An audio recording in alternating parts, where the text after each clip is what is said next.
Welcome, I'm Darren, and I'll be your guide today as I look at 1993 and 94 Score baseball card sets. Score, for the first 5 years, Score had a particular thing that they did that was very distinct to their own brand of cards, which was they thought of the card set as a complete card set, and you only thought of it as a card set. All of the players were all jumbled up, so they weren't by team, there was no order to them. But the distinct thing about the Score set was the fact that they changed the color of each 110 card group.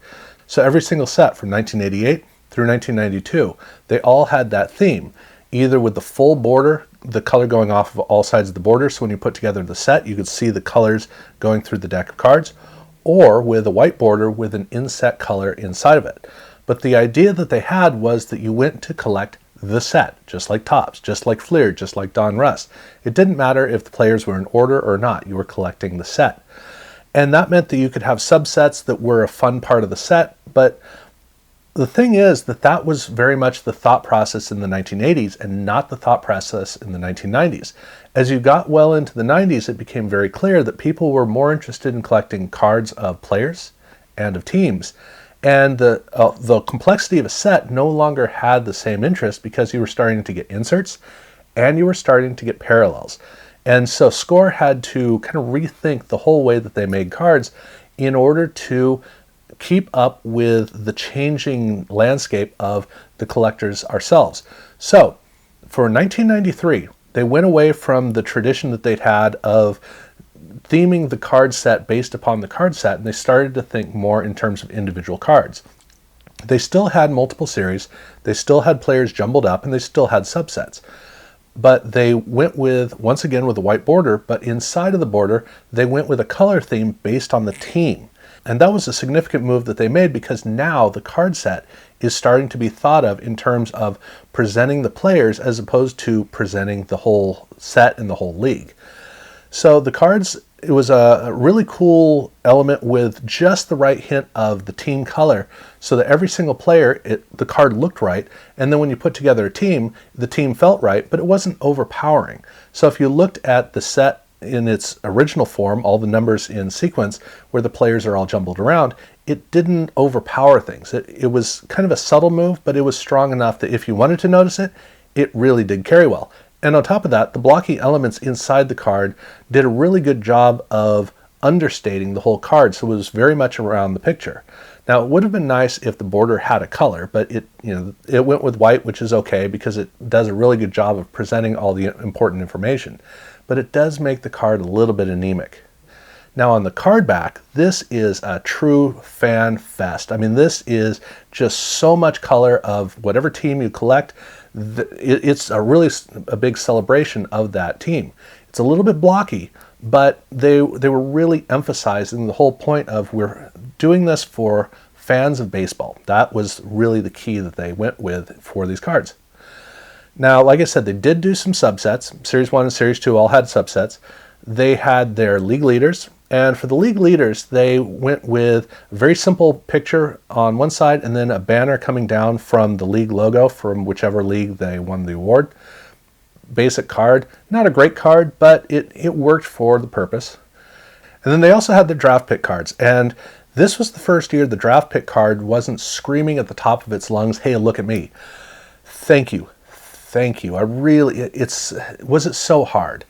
This is a card that it's not trying to jump out of a display case and present itself. This is a card that's allowing the design to basically create intrigue, to really pull you in. So it's not a great card, but it's a much better card because it's actually having fun with being a draft pick card as opposed to trying to work overtime in order to make you interested. The All-Star cards I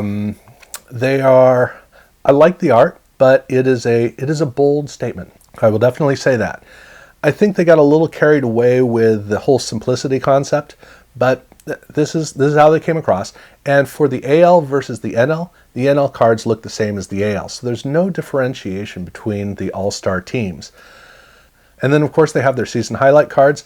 And for the season highlight cards, I love the fact that they took the background around the player and made it all one color. that effect is a really cool effect that really helps to enunciate the player. So I love that effect.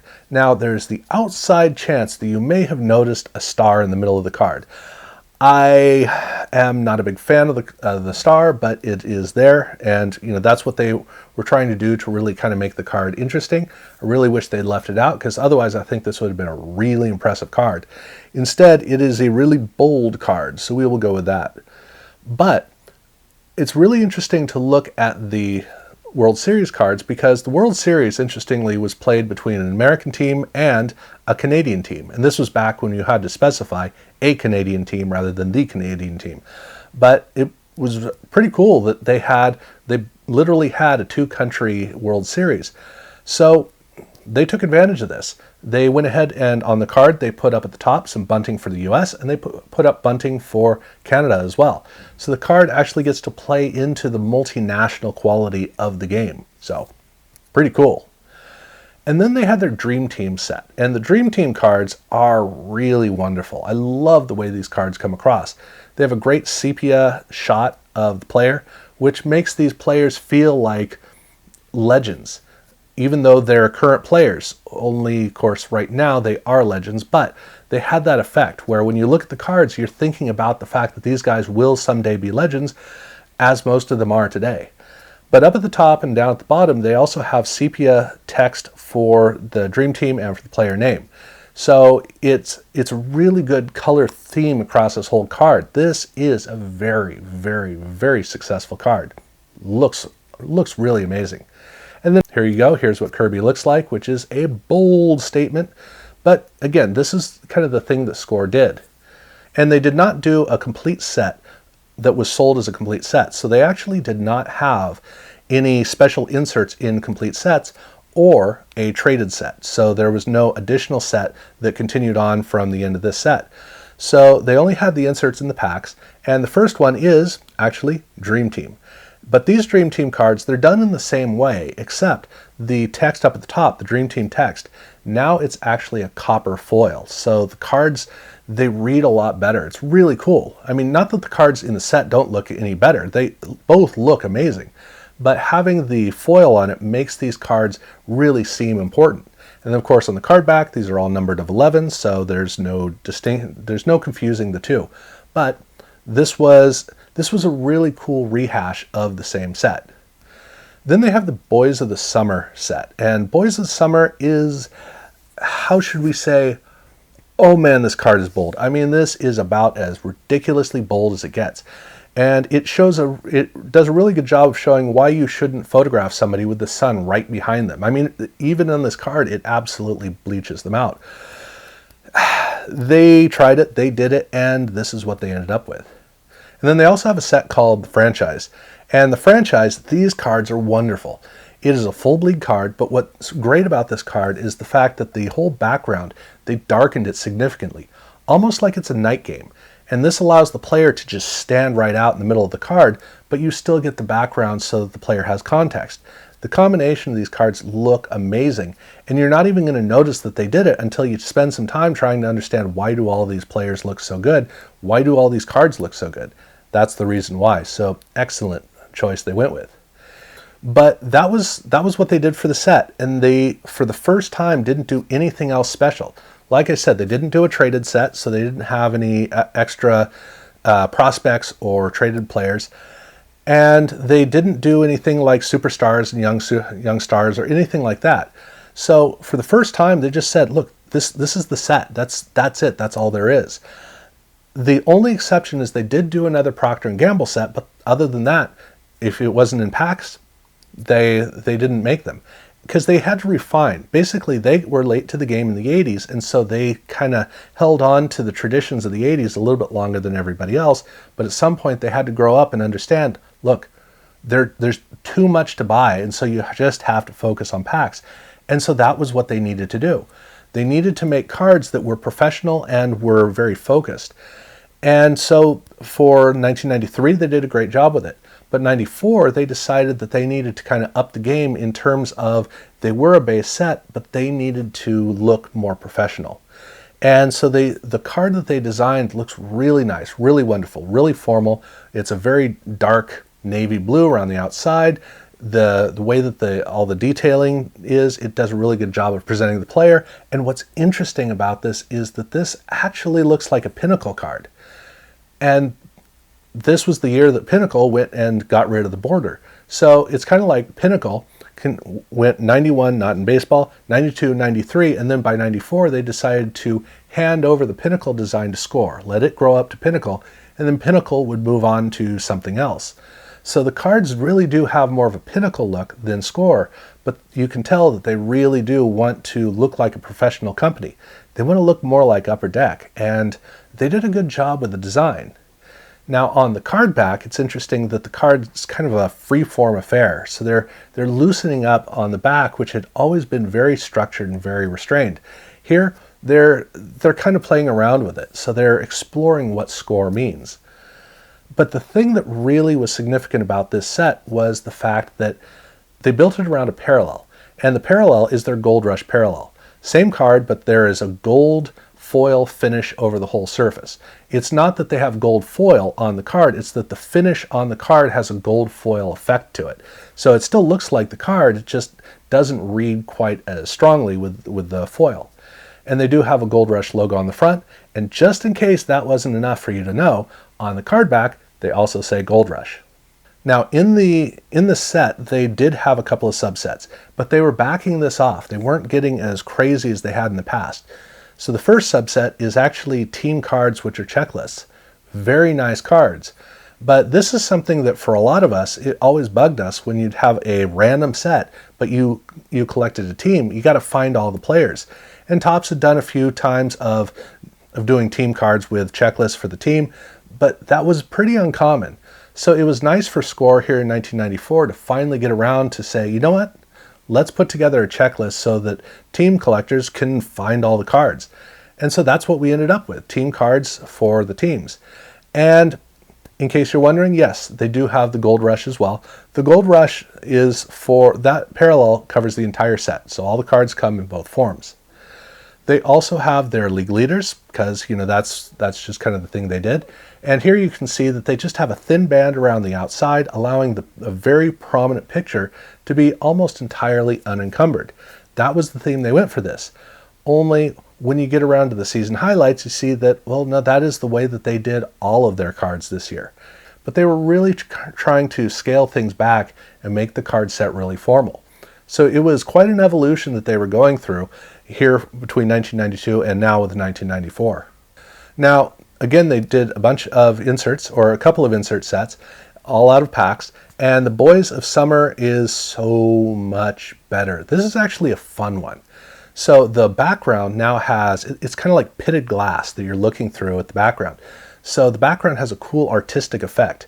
And then there's kind of a pop art aura around the player, and then the player is very prominent, and the card looks fun, and it's kind of like what you would find in a magazine. The cards inserted into kids' magazines, it kind of has that feel to it, but it really is a pretty cool card. And then they have Dream Team, and Dream Team was not done as a subset. Now it was done only as an insert set. Now they have gold foil for the text on the front of the card, which makes these cards look a lot more formal, but they also, with the images, tried to show that these players they're going to be legends one of these days. And as we know today, most of them are legends. So, but the effect that they have really does carry across the cards that we'd seen a few years earlier. They look just beautiful. And you can see that Score is really, really getting this insert set concept down. Or I should say, you can see that they have a tendency to get this insert set thing down. Because we also have gold stars coming up, and in this case, they loved the idea of the parallel in the set, so they made a whole insert set that was done the same way. And unfortunately, it suffers the same problem, which is that the gold foil treatment over the card makes the card kind of anemic. It's cool as a parallel because it contrasts the main card, but the main card always looks better than the parallel in the set, and likewise the gold stars don't look as good as what they started with before they made it. So this is not a parallel, this is just an insert, and they all look this way, for better or for worse. And then they have a card set called the Cycle. And the Cycle, these are very nice formal cards. And the cards refer to the top 20 home run hitters. Or that's not exactly right. They took the top 20 total home runs hit by player, and then they made a card for each individual bracket or each individual total. So most of the players hit a unique number of home runs, but in a couple of cases they actually have ties for multiple players hit the same number of home runs. So you could have 2 players on a card, or in one case, on a very crowded card, they have 3 players. So it's not 20 players, it's more like 25 players, but there are 20 cards in the set. They have either 1 player, 2 players, or 3 players, depending upon how many players ended up with a certain number of home runs in their season total. But they did want to continue to not do specialty sets that were sold in stores, but they did want to get back to doing the traded cards. And so they instead decided, if we're selling out of packs, then let's make a whole nother release of cards that look at traded players and prospects. And they were not the only ones who did this here in 1994, but they did create a whole nother set. But unlike what they'd done in previous years with the box sets for each traded set, here they actually went with a whole new design, and this design was geared more around the pop art for kids. So the cards have kind of a wood grain effect that they're going with. It's a thin red border around the outside. Down at the bottom it has a yellow base theme, which has the logo for the team. Up at the top, the score is surrounded by a turquoise base, just the tip of it, and that's the design of the card. But they did do a whole parallel of these cards that were Gold Rush. So they did do the parallel here in this set as well.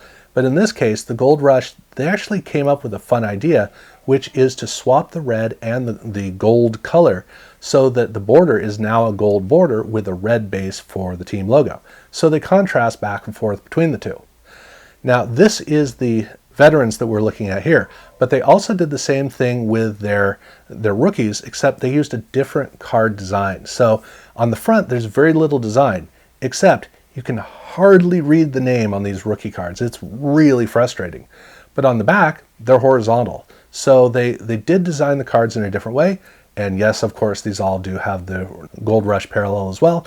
So they come, the whole set comes this way. And there is a rare card in it that was released at a more random rate, or a more limited rate, a card that's a lot harder to come by. So there is a weird card that shows up where if you're trying to complete the set, it is a tough one to get. And they do have 2 insert sets even in this release, which, I mean, you would kind of expect that. And the first one is Changing Places. This is traded players it's players who are now on a new team. It's just a couple of the players from the main set. And it has some red foil up at the top, which looks really good. The rest of the card looks, again, like it's geared toward pop art for kids. And then they also have Super Rookies. And this has, instead of a gold foil, this has a silver foil, which looks a lot better. But again, it loses the richness of the card. And actually, this card is so playful, I wish that they had either 1, not done the foil, or 2, played with the foil and played around with the surface of the card. It could have been a lot better. It's kind of muted, but that's what they did. But that was it. So that was what they did in 93, and that's what they did in 94. Score was going through an evolution at this point, and they needed to figure out what they were doing. But guess what? Everybody was doing that in the 93, 94, 95 timeframe. So this was the journey that Score went through, and then 1996 they would land a little bit off from this. But it is fun to see kind of how they were evolving it, how they were changing as they were going along. So this, let me know in the comments below what you think about these cards. If you think the cards were, I have a feeling that the 94 set is one of the best Score sets that they've done. I think 92 is probably the best, but for baseball. But I think that the 94 set might be number 2. Let me know what you think about that in the comments below. Definitely check out my other videos if you haven't had a chance. I've already done all the previous Score videos. And yeah, subscribe to my channel if you haven't done so already. Thank you very much for watching.